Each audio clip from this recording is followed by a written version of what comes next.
everyone, this is Lulu from As You Wish Pottery, and in this video we will be painting this happy skeleton candy bowl. As always, here's our supply list and our paints used. Remember, you can pause this section and take notes.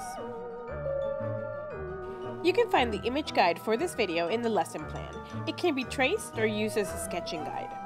For this video, I decided to sketch my design. You're just going to see clips of me coming up with the design, placing the characters wherever I wanted them around the bowl, and kind of fitting the image I wanted to convey around my bowl. So there's going to be lots of bats, there's going to be lots of candy, lots of music notes, because this is a party bowl, of course. You can use a traceable image to kind of go over the design around your bowl. You can start looking at where everything is placed. You can move things around if you'd like to, and just remember, you can also trace everything, so it would be just how you want it to be. All of my skeletons started with basic shapes, lots of squares, lots of circles, lots of lines just to guide me on what direction I should place everything. So just keep in mind, just keep it simple. Make everything a basic shape and then build from there. What's great about this project is that we're creating an inverted silhouette, so lines don't need to be perfect. So we just want to get the basic shape out, so that way when we paint everything around it black, it totally looks like what we were trying to create. And if you traced your image, perfect, you already know what lines to follow.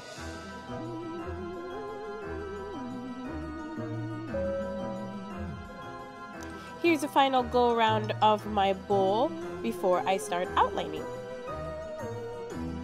With my hand, I'm just rubbing off the excess graphite. Use the Black Glove Fun Writer to go over all the traced or sketched images.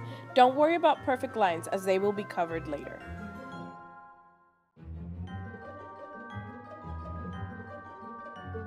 Leave the space inside each design empty.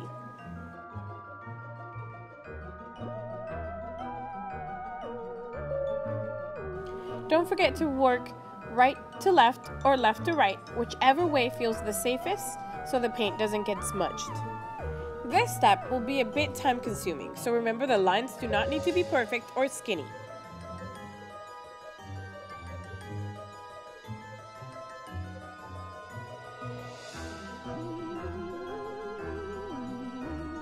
Remember that you can turn the bowl around or turn it right side up, whichever way feels the most comfortable when you're doing your outlines. Your bowl should be looking something like this. Feel free to use the Fun Writer to add any accents you feel the pieces need in your bowl.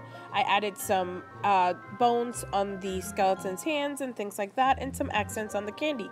So it just depends on whatever you feel like doing at the moment with that Fun Writer. Once you have finished outlining everything, use a long detail brush and 1 to 2 coats of black lab paint to fill in all the gaps around the outlined drawings. Try to leave an unpainted halo around the drawings. Break down each section that will be painted and tackle each section at a time.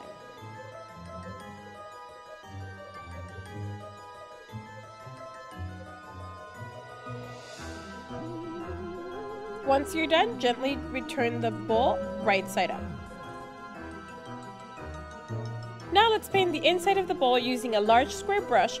Paint 1 to 2 coats of water yolk on the bottom half of the bowl.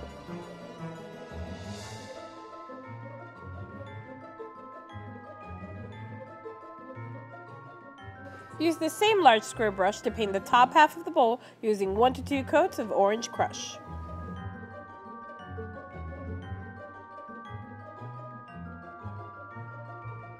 Rinse off the brush and brush on 1 more coat of water yolk where the yellow and the orange colors meet.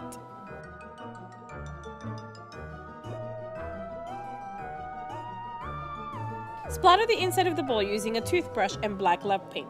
Remember to turn the bristles onto the bowl so the splatter goes into the bowl.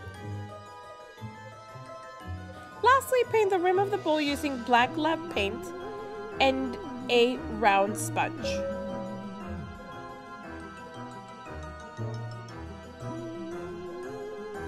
As always, thanks for watching and thanks for painting!